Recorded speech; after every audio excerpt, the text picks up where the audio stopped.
The frightening parasailing scene was seen around the world. Two Indiana teens had critical injuries after crashing into a building and then down to the ground. Tonight, an Eyewitness News exclusive. Sydney Good's first on-camera interview since that accident last July. And the girls reveal their biggest challenges and what has happened to their friendship. These are the horrifying images. Oh my God. When the parasail carrying childhood friends Sydney Good and Alexis Fairchild broke free. I saw the video and I was just like, that's not me.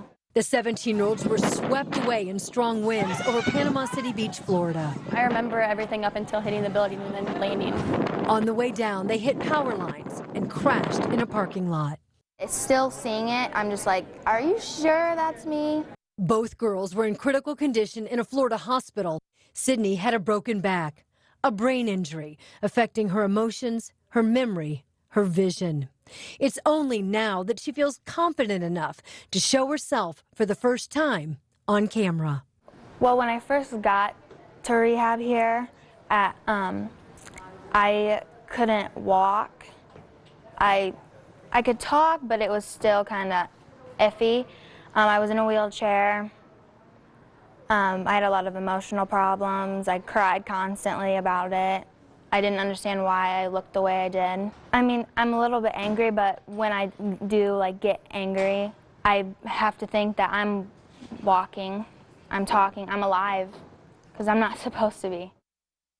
Alexis, too, says she struggled with looking in the mirror. I mean, I don't see what I wish I saw. I mean, if you were to wake up and you were forced to have your hair shaved off and the little scars people don't see, I mean, I'm not gonna be the same, but just knowing the fact that no matter how hard I work, it's not gonna be the same, I can just get better.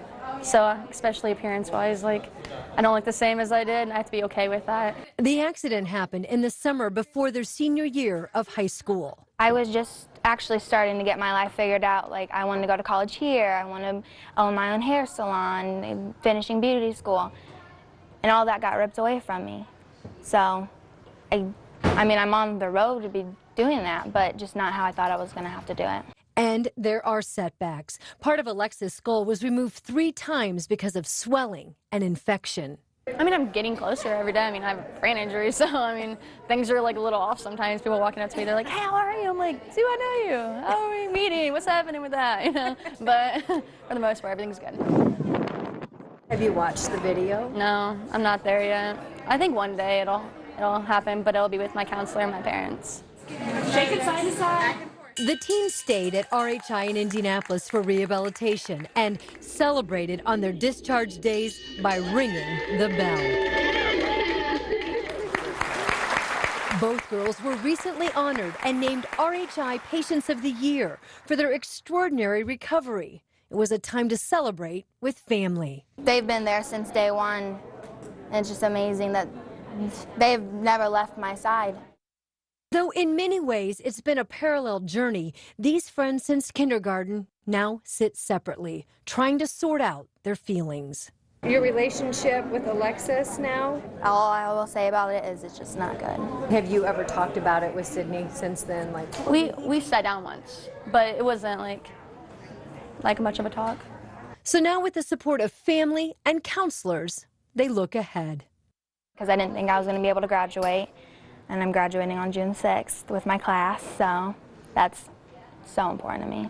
Alexis will walk with her class too and is working toward graduation. I'm kind of humbled by myself sometimes, and I don't know, I don't see how we made it through it sometimes.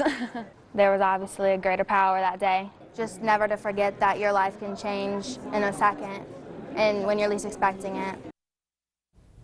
And things do change. Here's a sign of reconciliation. Alexis just posted this picture from the prom over the weekend. She wrote on her Facebook page, "So yes, this happened. Sydney and I got a picture at the prom last night. LOL.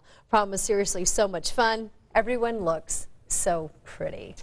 So there you go. Well, you hope their friendship can be restored, at least on some level someday, but they both seem to be back to being teenage girls again, Well, which is nice. they are. They're teenage girls. Their parents say, you know, it's been very difficult. We give them support. They're both getting counseling, and they both have a very good attitude. It was really my pleasure to talk with both of them. Yeah.